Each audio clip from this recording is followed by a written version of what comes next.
Abandoned house invaded. Behind my house, there is a large but old and decaying building. It no longer resembles a home. It now looks more like an abandoned house. It has been vacant for decades, or so my parents said.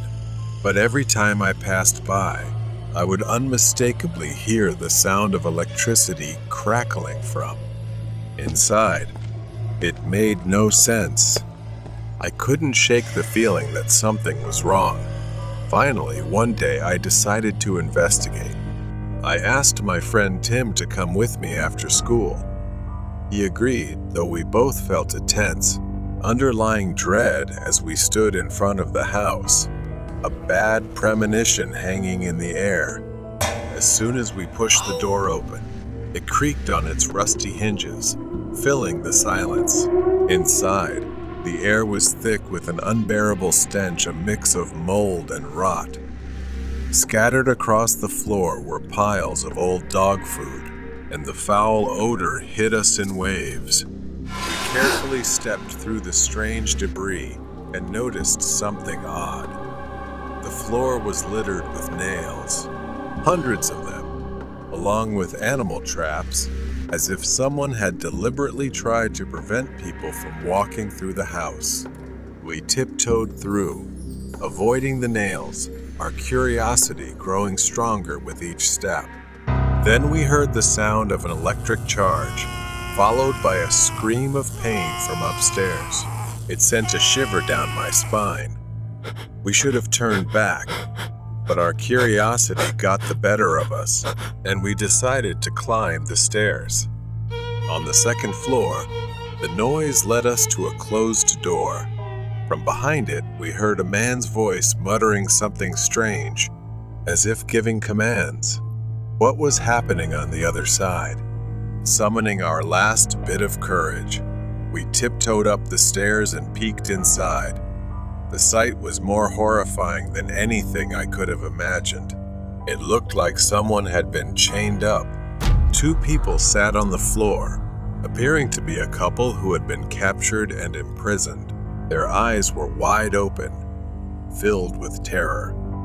A man stood before them, holding a stun gun, threatening them to follow his commands. For a moment, the room fell silent as the two people stared at us in disbelief. Their eyes pleaded for help, silently begging for mercy. Then their voices broke with desperation, sobbing and pleading not to be harmed. The man panicked, shouting at them to be quiet while violently beating them with the stun gun. But they continued screaming, their cries echoing through every corner of the room. Tim froze, paralyzed with fear, and accidentally knocked over a piece of wood, creating a loud noise. That was when the man noticed us. The man turned toward us, his eyes filled with rage. Without hesitation, he grabbed the stun gun and charged at us. We bolted down the stairs, but Tim wasn't fast enough. His screams echoed down the hallway as I heard the crackling of the stun gun. I didn't stop running until I was outside, my heart pounding in my chest.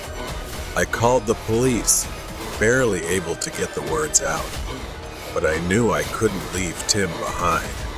I ran back into the house, trying to stay as quiet as possible, recalling the self-defense lessons I had learned at school. The door to the room was still open, and I peeked in. My blood ran cold. I couldn't believe what I was seeing. The man was putting a collar around Tim's neck, his hands already bound tightly. I couldn't just stand there and watch my friend and these innocent people suffer like this. Rage surged through me, and I charged at the man, kicking him with all the strength I had. He staggered and fell, dropping the stun gun. I grabbed it, threatening him. Moments later, the police arrived and pulled me away from him. As the police began to untie the captives, they discovered something even more horrifying. Their feet had been glued to the floor with industrial adhesive. I was horrified that the man had gone to such lengths. Finally, the rescue team arrived, and the hostages were freed, though their condition was dire.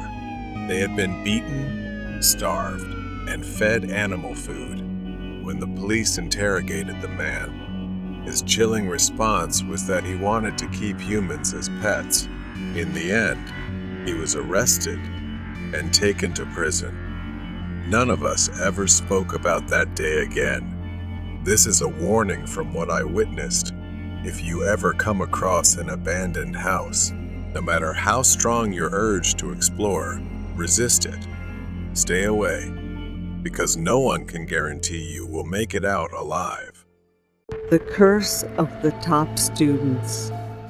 The school stood tall and intimidating with its Gothic architecture, old and worn, with ivy creeping up the walls. The atmosphere always felt gloomy. The walls were adorned with old portraits of past headmasters and notable students, their eyes seemingly following anyone who passed by. The floor creaked with every step. Elena, a studious girl in her late teens, was seated at a desk near the back of the classroom, immersed in a book. The room was empty except for her, and the silence was suffocating. The school had a bookshelf dedicated to the history and legends of the school over the years. It was quite large and sparked her curiosity to learn more. Elena searched through the archives, looking for information about a mysterious curse she had heard rumors about. While reading an old history book about the school's founding, she came across a leather-bound book, aged and ancient. Unexpectedly, a page with a paper bookmark revealed a section about the curse of the good and top students at the school. Years ago, the school had been plagued by a series of unexplained events.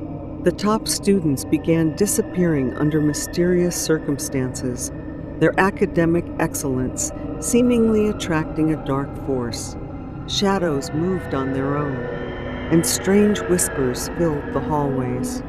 Elena read about how the curse started with a student who made a pact with an unknown entity to achieve academic success. The price was their soul, and the curse had haunted the school ever since. Elena left school to go home. She started to feel scared because she was one of the top students at the school. She hadn't witnessed anything herself, so everything seemed vague to her, caught between reality and fiction. As she descended the stairs, the eyes of the portrait seemed to follow her, glowing faintly and eerily in the light. Elena entered the bathroom to splash water on her face, trying to shake off the feeling of being watched. She looked up into the mirror and saw a shadowy figure standing behind her. She spun around, but the bathroom was empty. Her breathing became rapid, and she quickly left. Elena sought refuge in the science lab, hoping to find a logical explanation for the strange events. As she flipped through a textbook, the lights flickered and went out. She heard a low growl and saw beakers and test tubes rattling on their own. A cold breeze brushed past her, sending shivers down her spine. Panic. Elena ran down the hallway, her footsteps echoing loudly. She heard whispers of her name, growing louder and more urgent. She stumbled and fell, the whispers now a cacophony of sinister voices. Beware, your turn will come. Desperate, Elena burst into the headmaster's office, hoping to find answers. The office was dark and cluttered with old papers and books. The headmaster's chair slowly turned to reveal a shadowy figure with glowing red eyes. Elena screamed and backed away, tripping over a stack of books. Elena fled the building, her heart pounding. She looked back at the school, which now seemed even more menacing under the moonlight. As Elena ran across the school grounds, she felt a presence chasing her. She reached the gates and looked back one last time. There was a dark shadow peering out from the window. Safe back in her room, Elena tried to calm herself, but the events of the night kept replaying in her mind. She opened her laptop and began writing about the curse, determined to warn others. As she typed, she felt a strange sensation. A shadowy figure lunged towards Elena. She tried to scream, but no sound came out. The figure grabbed her arm, and she was suddenly overwhelmed by a flood of terrifying visions. Students being dragged into darkness, their faces twisted in silent screams, and the entity that started the curse grinning maliciously. Elena saw the student who made the pact, standing before a dark figure with glowing eyes, signing a blood-soaked contract. Elena snapped back to reality, the shadowy figure gone. She was left shivering, a dark mark on her arm where the figure had grabbed her. The screen faded to black, and the only sound was a whisper. "Good luck. If you don't leave, you will be next." She didn't know if the curse would follow her, but with such a warning, she decided not to stay another minute. The next day, she left and transferred to a different school. Not long after, the school was abandoned due to rumors, and students gradually left. The old classroom was sealed off. It was my senior year of high school when the rumors about room 217 started circulating. Room 217 was an old, unused classroom tucked away at the end of the third-floor hallway, sealed off for as long as anyone could remember. The door was always locked, the windows covered in thick layers of dust. Students whispered about it in hushed tones, claiming it was haunted, though no one seemed to know why. One rainy afternoon, after staying late for an after-school project, my curiosity got the best of me. My friends had all gone home, and the school was eerily quiet. As I packed up my things, I realized I had left my notebook in the library. On my way back to get it, I wandered down the third-floor hallway, my footsteps echoing off the walls. The scene was so empty and scary. When I reached the end of the hall, there it was, room 217. The door looked like it hadn't been touched in years, the wood cracked and the brass handle tarnished. But to my surprise, as I approached, I heard a faint noise coming from inside, indistinct whispers. I stopped dead in my tracks, straining to hear more clearly. It was unmistakable. Someone or something was whispering behind that door. My pulse quickened as I stood there, unsure whether to leave or investigate. Against my better judgment, I reached for the doorknob, fully expecting it to be locked. It wasn't. The lock was completely rusted and no longer worked. The door creaked open with a low groan, revealing the dark, abandoned classroom inside. Desks were scattered haphazardly, chairs overturned, as if the room had been left in a hurry. Dust particles floated in the pale light that filtered through the dirty windows, and the air was thick with the smell of mold and decay. As I stepped inside, the whispering grew louder. It seemed to come from every corner of the room, though I couldn't make out any specific words. I scanned the room, but there was no one there. My heart raced, my hands trembling as I reached for the nearest desk, half expecting something to leap out at me. Suddenly, the door behind me slammed shut with a deafening bang. I spun around, my breath catching in my throat. I was locked in. The whispering grew frantic, almost angry, as if the unseen voices were arguing among themselves. My chest tightened with panic, and I backed away toward the windows, desperate to find a way out. But the windows wouldn't budge, sealed shut by years of grime and rust. Then I saw it. On the far side of the room, scrawled in jagged, uneven handwriting on the chalkboard, was a message: "Get out." The air grew colder, and the whispers intensified. They were louder now, furious, as if urging me to leave. but the door remained locked. My head spun, the pressure building in my ears. I was trapped. My legs felt like they were rooted to the floor, and fear gripped me like a vice. In a last desperate attempt, I ran to the door and yanked at the handle, but it wouldn't budge. The whispers were deafening now, like a chorus of angry voices all speaking at once, filling the room with their fury. I felt a cold breath on the back of my neck, and every hair on my body stood on end. Just when I thought I would pass out from fear, the door swung open with a violent force, and I stumbled out into the hallway. The whispering stopped instantly, leaving behind an oppressive silence. I didn't look back. I ran down the stairs, out of the building, and straight home without stopping. The next day, I told a teacher what had happened, hoping they would check the room. But when we returned to room 217, the door was locked once more, and the classroom looked undisturbed. No one believed my story.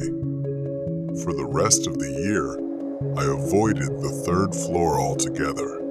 But even now, years later, I still hear the whispers in my nightmares. Something was in that room, something that wanted me gone, and I'll never forget the terror that filled my heart in the whispering classroom. The Haunting of Jefferson High. Jefferson High School was an old building with a rich history. It had been around for over a century, with stories of hauntings passed down from generation to generation. As a senior, I never believed the tales until the night I decided to stay late to finish a project. It was a stormy evening, the perfect setting for a horror story. The rain pounded against the windows, and thunder rumbled in the distance. The school was eerily silent, with only the occasional creak of the old wooden floors breaking the stillness. My friend Emily had promised to stay with me, but she bailed at the last minute, leaving me alone in the dimly lit library. I was deep into my research when I heard it, a faint whisper. I looked up, scanning the rows of bookshelves, but saw nothing. Shaking it off as my imagination, I continued working. The whisper came again, louder this time, and I could make out words. Help me. My heart raced as I stood up, the sound seemingly coming from the far corner of the library. Clutching my phone for light, I walked towards the sound. As I neared the corner, the air grew colder, and the whispering grew more desperate. I turned the corner and saw an old, dusty book lying on the floor. The whispering stopped. Oh. Hesitantly, I picked up the book and opened it. Inside, there were handwritten notes dating back decades, detailing the mysterious disappearance of a student named Sarah Mitchell in 1953. According to the notes, Sarah had stayed late one night to finish a project, just like me. She was last seen in the library, and rumors had it that her spirit never left.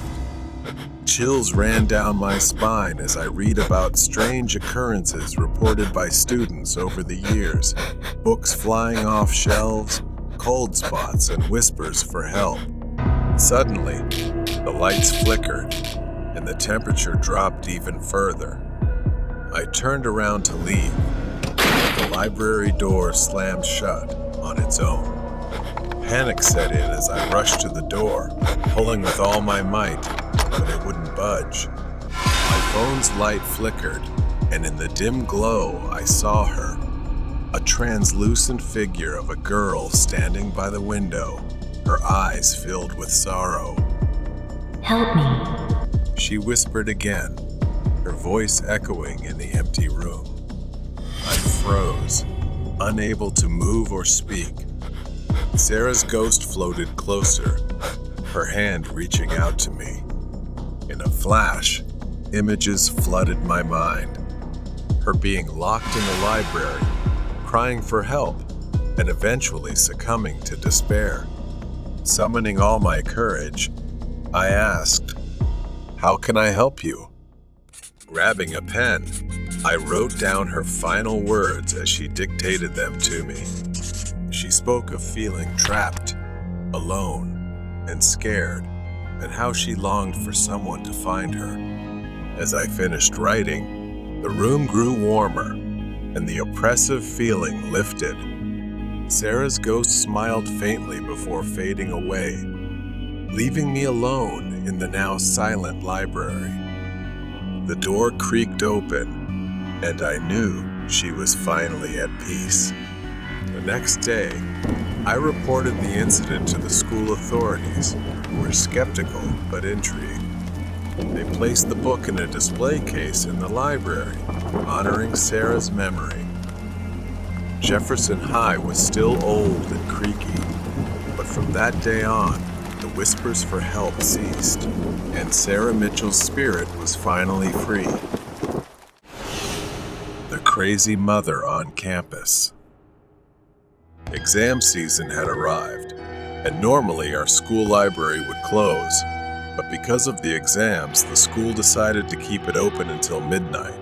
My house is not far from the school, so instead of studying at home, I prefer to study in the quiet and peaceful library. That day, I left home at 6 o'clock, engrossed in my studies, and didn't realize that it was already 10 p.m. I had never stayed this late before. The ticking clock was loud, each second echoing in the emptiness, signaling that it was nearly midnight. Strangely, there were hardly any students studying at that hour. It was absolute silence. I finished my work and headed home. The library is at the end of the hallway, so as usual, I walked down the long, dark corridor of the school. But today, I felt an unusual chill in the air. It was empty and the silence was suffocating. I walked through the hallway and quickly approached the exit.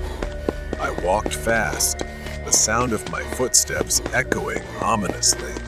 The once familiar campus now felt strange and frightening. The trees swayed gently in the wind, their branches like skeletal fingers reaching out. The path narrowed as I entered the school garden, the lights becoming fewer.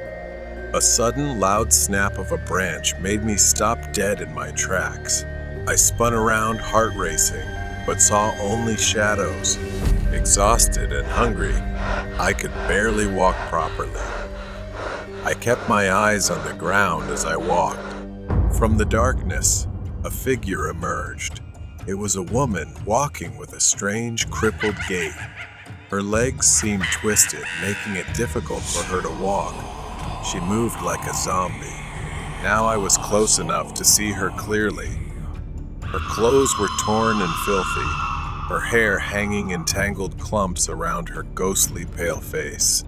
My heart pounded in my chest as the woman limped toward me, her eyes staring as if she wanted to pounce on me.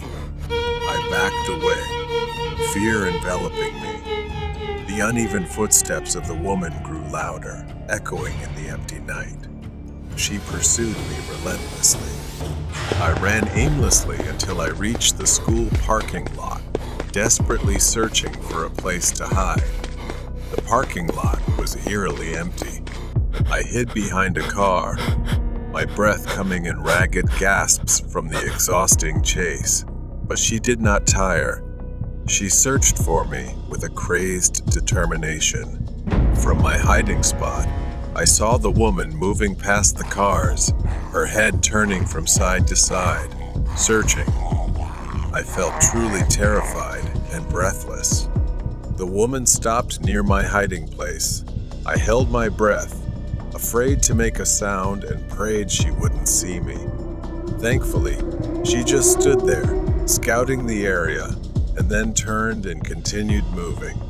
Seizing the opportunity, I bolted from my hiding spot, running towards the dormitory. The lights of the building were a beacon of hope, but the woman's footsteps grew louder behind me. I didn't care about anything else. I just ran, fearing for my life. I reached the dormitory entrance, my hands shaking as I fumbled with the keypad. I could hear the woman's labored breathing right behind me. Finally, the door clicked open, and I rushed inside, slamming it shut behind me. I leaned against the door, gasping for breath. I looked through the glass, but the woman was nowhere to be seen. The campus was dark and silent. I collapsed onto my bed, my mind racing with the terror of what had just happened. The image of the woman's pale, haunting face was etched into my memory. The next morning, I was determined to find out more about what I had experienced. I asked the groundskeeper who tended to the school's garden. He looked quite old, so I thought he might know something. I asked him, and he said that in 1998, there was a 32-year-old woman who had a 20-year-old daughter who also attended this school. One day, while playing with her friends, the daughter mysteriously had an accident on the school grounds and died. The mother couldn't bear the thought that her daughter might have been bullied or something terrible had happened to her that she didn't know about. Losing her daughter drove her mad, and she would appear and disappear erratically. I decided I would never walk alone on the school grounds again. For the sake of my safety, the danger was too real and could strike at any moment. The school's isolation room. It was 3 years ago that I had a memorable experience in my life. I am a musician and a member of my school's music club. I was often invited to participate in performances at music camps and workshops. That year, I was invited by a school in the suburbs.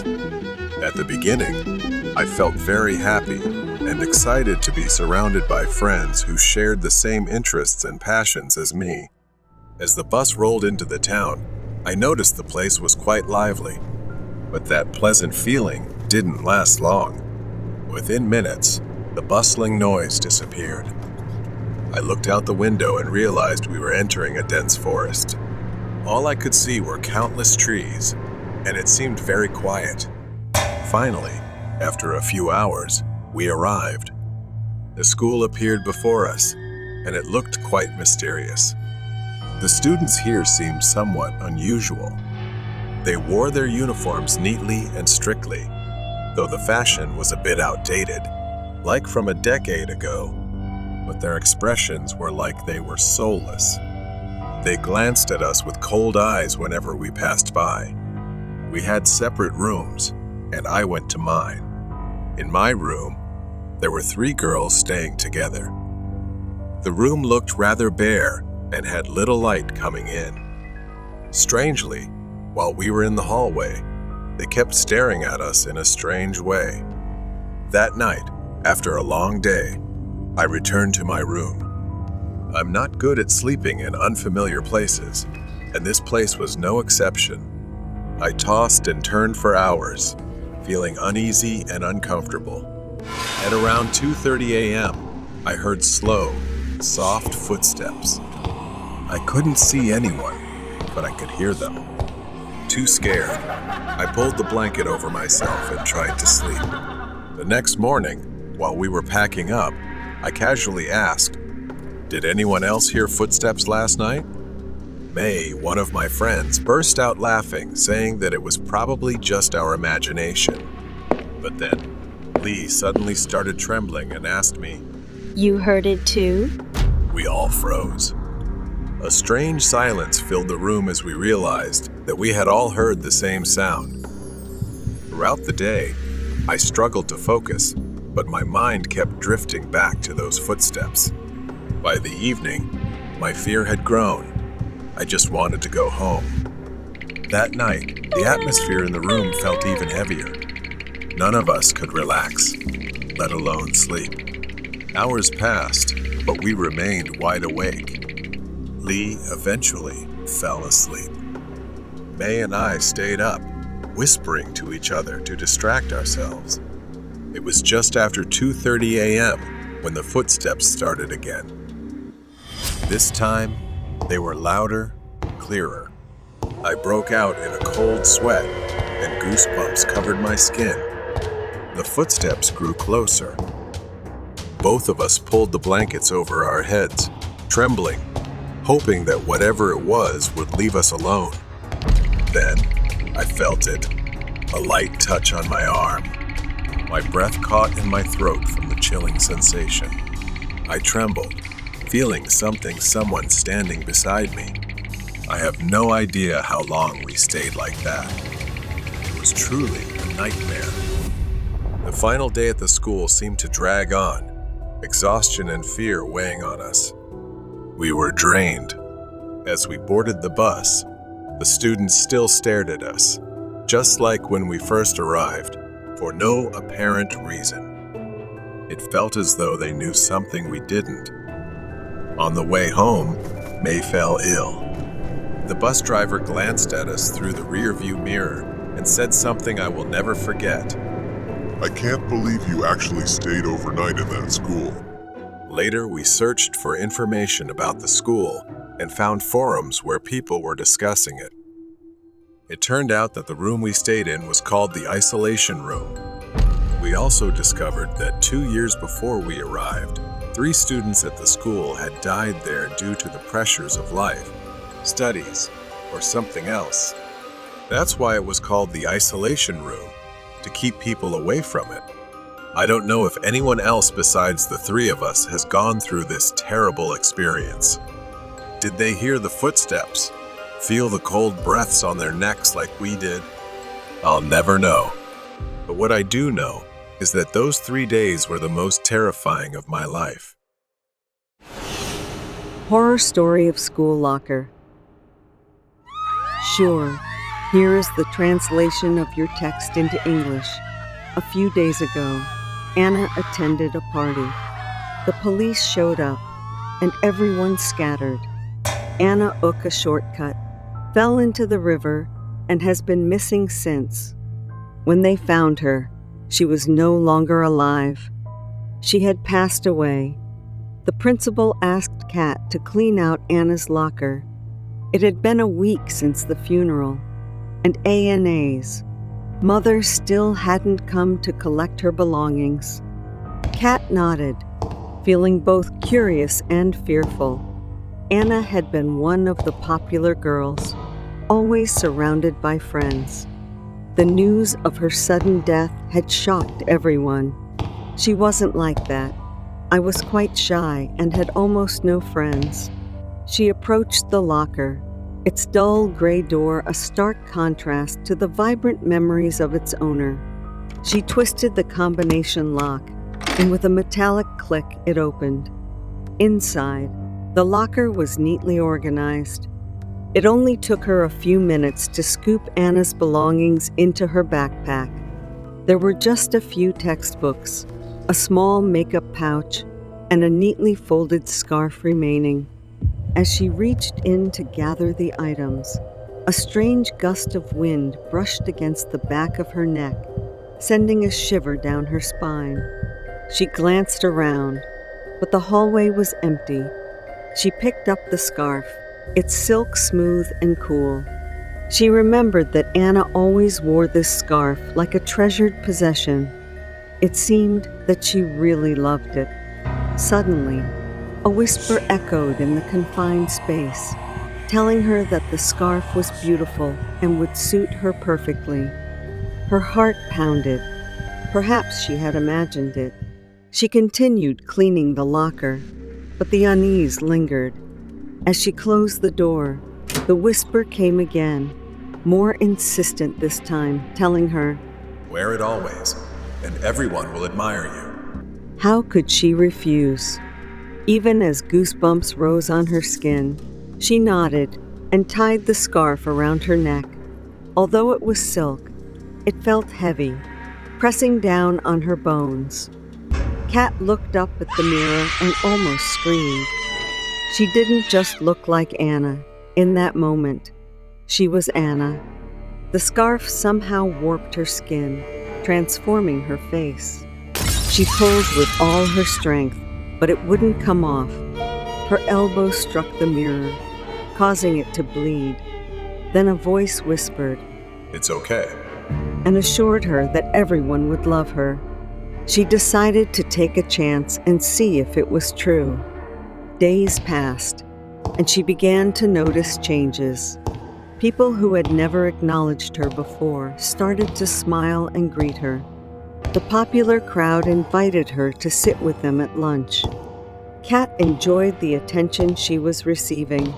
She attributed the change to her makeover and the confidence boost from wearing Anna's scarf, so she didn't believe it too much. But the whispers started again and wouldn't stop. Every time she looked in the mirror, she saw Anna's reflection staring back at her, smiling that familiar, haunting smile.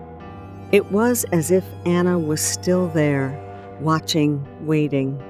Day by day, the whispers grew into screams in her head. Panic set in. She stumbled, knocking over her bedside lamp. As she went to school, she always avoided that locker because she felt a dark presence looming around Anna's locker. Kat's breath caught in her throat as she tried to pull the scarf off, but it tightened, choking her. Then a voice echoed in her head, asking what she was doing. The next day, she decided to return the scarf to Anna's locker, hoping to break the curse. When she approached the locker, the hallway was eerily silent. She unlocked it and placed the scarf inside. Before she could close the door, the scarf flew up and wrapped around her neck again. She fell to the floor, the scarf tightening more and more. Her vision darkened, and the last thing she saw was her own reflection in the locker mirror, her face now twisted into a smile that wasn't hers. A few days later, students whispered about Kat's disappearance. Her locker remained shut, and the smell of decay began to permeate the hallway. The principal and the janitor tried to open it, but the new lock seemed fused shut. Only Kat had the combination. One evening, as the janitor was mopping the empty hallway, he heard a faint whisper. Wear it, and everyone will admire you. The janitor glanced around, but saw nothing. He shook his head, thinking it was his imagination. But as he turned to leave, he caught a glimpse of his reflection in a nearby window. He saw Kat's face staring back at him, a silk scarf wrapped tightly around her neck, smiling that haunting, familiar smile. The janitor gradually turned pale and was so frightened that his heart felt like it was going to jump out of his chest. He ran out of there as fast as he could and immediately went to the police station to report what he had just witnessed. At first, he thought it was just an illusion, but when he linked it with Anna's departure and Kat's disappearance, it was really a coincidence, as if there was some kind of curse. Sometime later, the police came and took the cabinet out of the school. The mystery of Kat's disappearance and the scarf remains a mystery that no one wants to talk about.